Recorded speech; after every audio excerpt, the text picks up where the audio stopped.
Sheitan Atigarin is here with what's trending from around the world. Sheitan, over to you. You want to start all over again? Yes, let's take this from the top. We begin what's trending here in Nigeria, where the NDDC probe into the financial dealings of the Niger Delta Development Commission entered its 4th day of a public hearing. What started like a normal day with Olubunmi Tunji Ojo, chairman of the House of Representatives Committee on the Niger Delta Development Commission, recusing himself from the investigation. However, pandemonium broke out when acting managing director of the NDDC, Professor Pondei, who after being grilled for over an hour, slumped over his desk, appearing to faint. Several people present at the hearing rushed to his aid, propping him up and attempting to stabilize him while the proceedings were halted. He then appeared to be suffering a seizure, with a man holding open his mouth as others held him upright. After he appeared to regain and lose his composure intermittently and was moved out of the session. Let's take a look. Even to private individuals, because you are not expected as an agency to spend money outside your budget. I hope you know that. Now, you told us under oath right here that you are still preparing to pay money to students who are on scholarship. Now, we are aware that you don't have a 2020 budget yet. What you are operating is the 2019 budget, which, as you know and as we know, ended May 31st, 2020. We are now in July, so you are not expected to be spending money from budget 2019 as expired. From where are you going to spend this money you saved here on oath that you are preparing to pay students who are on scholarship? Are you aware that every expenditure you make from 31st May till date are not Excuse me, MD is not feeling fine. Please. Thank you.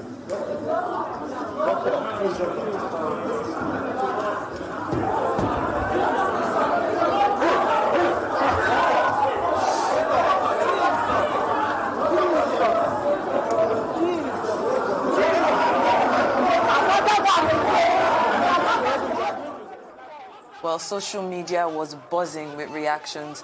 One Twitter user said Ike Kwerimadu played dumb at a court hearing. Dino Milaye was in coma to evade arrest. Olisa Metu collapsed inside the court. Fayose burst into tears when he was asked to give account of his government. Now, NDDC chairman fainted during the NDDC probe. To be honest, we are just jokes to these people. Another tweet from Reno Omokri said, Hollywood, US movie industry.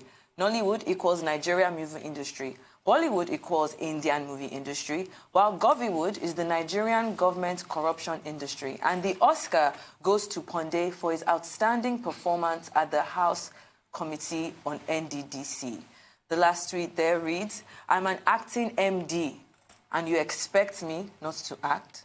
Now, that's my first question to you, Adesuwa. Do you think he was acting? A lot of people are saying it's just because he knows that he's in trouble, he had to pull that off. I really cannot tell. I'll leave it to the medical professionals who are already divided on the incident that happened yesterday. But we thank God that he is out of the hospital. We're here now in stable condition. But you do not blame Nigerians for the reactions we are seeing. Although I think it's pathetic, like I said earlier, that we've put all these theories, if you like, over human life. We only care about the acting. And I ask the question, what if it was real? You know, but you see political office holders and politicians who feign these illnesses, like Dr. Batista with wheelchairs, neck braces, when they are under investigation or, you know, or being probed. So I really don't blame Nigerians for the reaction. It is just sad. And let me just finally say that the reactions to this situation yesterday calls for immediate review of emergency response and first aid responses. I don't think a lot of Nigerians know what to do when you're in a situation like this. Yes, definitely. Well, I mean, we discussed this earlier, but just to make additional comments. The first tweet that you read from Oluwatobi, Alex Oluwatobi, some Nigerians have referred to it as what they call the Pondei syndrome. you know, which is a syndrome whereby when you are under intense investigation and interrogation, you either collapse or, you know, something happens to you. But of course, Nigerians have shown that they are not very nice when it comes to the interrogation of public officials. Yeah. And that's, an illustration of the culture of mistrust between people who are in government and the people that they represent. But we're glad to hear that the professor has since recovered and is in a stable condition and is not going to face any further pressure from the House of Representatives Committee on the NDDC. As the Speaker pointed out, it will be required, if there is any need, to make written submissions. I think that's fair enough. Yes, it is. Now, the second point to make with regard to emergencies and first aid, I think that going forward, the National Assembly, be it the House of Reps or the Senate, should always, in circumstances like this, have a medical team on standby, just to be there as observers, just in case anything will happen and they can step in. Because the gentleman that first approached Professor Pondei, he was giving him, was it a massage? A shoulder massage. What was that in aid of? The other man that came was opening his mouth. With his bare It didn't look like something scientific. Yes. But if there was a medical team that could be easily summoned, they would have moved in immediately. Yeah. We just thank God that nothing worse than what happened. But going forward, the National Assembly should always have an emergency response team on standby. If you are going to put people under pressure and they will be sweating under an air-conditioned room, then, of course, you should make preparation for emergencies. Well, yesterday there was no air conditioning. There was no air conditioning. There was no air conditioning. The Speaker even apologized. Yes, there was no air conditioning in this room yesterday. Well, that's scandalous. Yes, quite scandalous. And it's interesting that you would mention that point because our next story is actually on something very similar. So when the acting chairman... Don't forget Rufai. Don't forget Rufai. Oh, Rufai. He wants to say something. Rufai, can you jump in quickly, please? I'm sad. You didn't even say hello to me when you started. I'm so sorry, Was it the Rufai. Pondei I'm issue? so sorry. The Pondei syndrome is... It's the Pondei syndrome. So come on quickly, please. Two things I'll just say is concerning yesterday, number one, we should all be careful. Apart from the medical issue Professor Pondei had, the very first thing will be the training of first aid in Nigeria. It's obvious an average Nigerian doesn't have enough first aid training. And I'll give you a real-life experience. I was having dinner with somebody, and somebody was choking. And I did the Heimlich maneuver. And the other people there looked at me as though I performed the magic. I just took the guy, put my hands in his abdomen, and pushed it up, and he spat out what he had in his mouth. It was obvious nobody had basic first aid training. And that's something we should learn in this country. Health and safety is important stuff.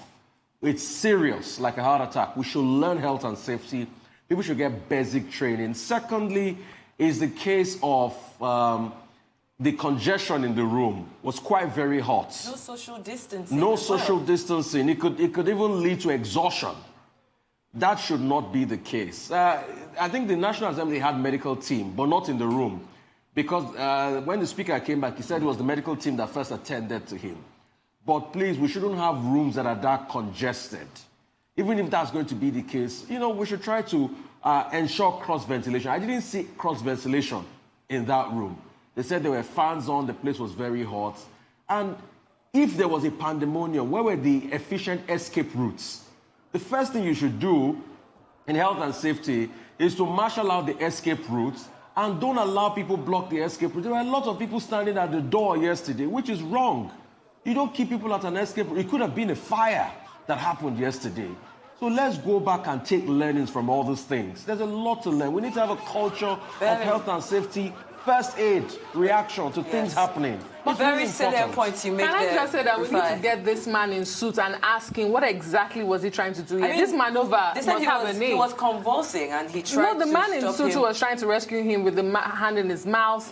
What exactly was he trying to achieve? Have you seen that comic meme on social media saying, You know, as the man was opening his mouth, he was saying, well, yeah, vomit the money. Vomit the money you swallow. All right, now let's quickly talk about Nigerians are something else. When the acting chairman of the NDDC slumped momentarily, as we've just spoken about, a woman rushed to his side and tried giving him Pepsi. And since then, the soda drink has been trending on Twitter.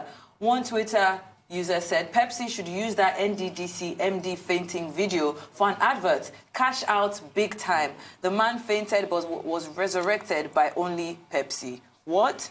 Hashtag NDDC probe. Another person tweeted, acting NDDC boss collapsed on live TV. People need to take lessons on first aid in this country. See people pouring water, Pepsi, and all sorts on him. The last person there said, let's give credit to the man on suit and Pepsi for saving the day. Let's also wish the acting MD speedy recovery. It's not easy. While Pepsi has just gotten free promotions on there. As you can see, like you said, a lot of people have created memes. Some people have even turned the Pepsi into a drip bag, saying that no fainting experience required. It's interesting what people will come up with. Well, I'm not going to do any advertisement on social media these days. If they want adverts on Arise News, they know what to do. Well, still on the NDDC. No adverts for Pepsi. Yes. Still on the NDDC probe, Minister of Niger Delta, Godswill Akpabio, revealed that federal lawmakers are the biggest beneficiaries of contract awards from the Niger Delta Development Commission. During his testimony, Akpabio also said to the committee that 40 billion naira is not missing from the commission's account as alleged. Let's take a look. Most of the contracts in NDDC are given out to members of National Assembly, but you don't know about it. It's okay. The two chairmen can explain to you. That is why I was a member. I was a member of the NDDC committee. It's okay.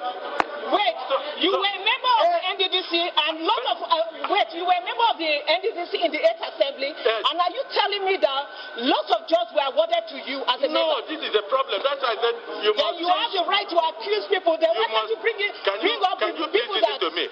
One of the chairmen if also... you were not awarded a contract, then why are you coming here that you are aware that you were a member of the NDDC and lots of contracts were awarded to you? You said I'm not aware. I'm telling you that. Bring up those names. May I inform my honorable sister that is why we have to change... Honorable Minister, please. It's okay. That is okay. Well, reactions to that video, the first tweet on there says, Akpabio just dropped the bomb. Most of the contracts in NDDC are awarded to members of the House. Then the committee chairman raced to stop the female member to halt argument. First, what is the end goal for the probe? If there's no end goal, nothing will come out of it.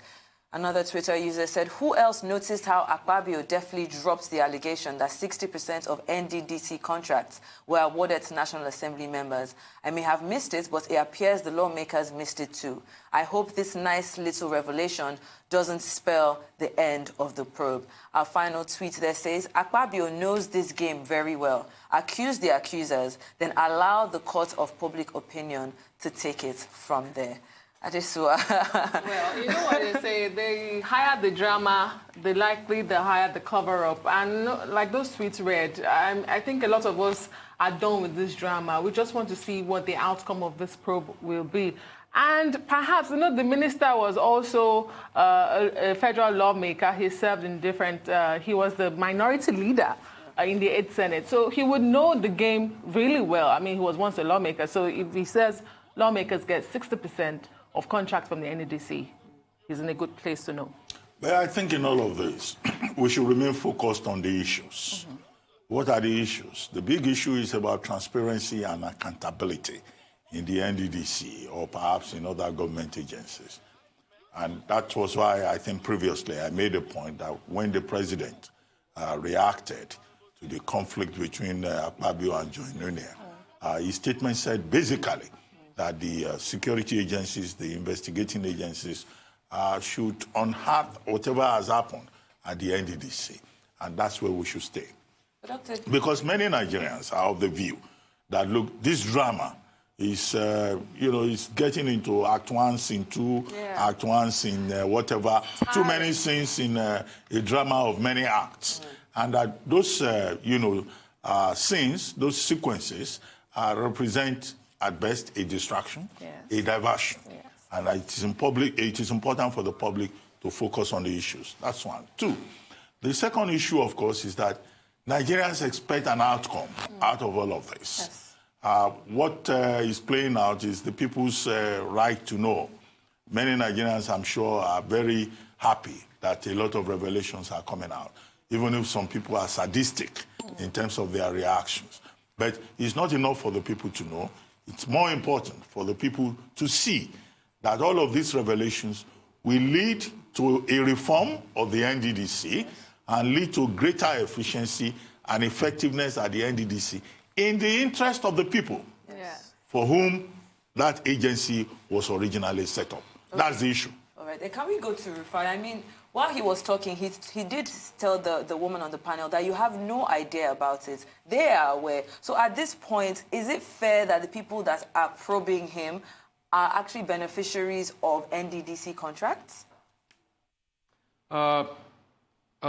Concerning what happened yesterday, I think it's a strong indication that a lot has gone on there. And we need to unearth most of these things. It's quite very sad, very, very sad. We spoke to Honorable Sergius Ogun a couple of minutes ago, and he said he wasn't aware, he can only speak for himself. But let's also, look at these lawmakers. If we can get them that got this contract, there should be some level of accountability, since it's a spirit of transparency, but this is not nice. A young man living in a village somewhere in Sapele or Koko is watching this, and he expects to get, development in his area because of the NDDC, but he can't get it, and he's hearing all of this on television. I mean, that's quite very sad. So we need to look at all of this. You can call him anything. You can call it smoke screen, the fact that corruption is fighting back, or the likes. But what is most important is the lives of the people. And I can tell you for free, the people have been cheated all this while for a very long while now. Thank you so much, Rufai. Thank you very much, Sheitan. Thank you. As I said earlier, you are doing well. Thank you. In Mr. Macaroni's voice. Thank you so much. Thank you very much, Sheitan.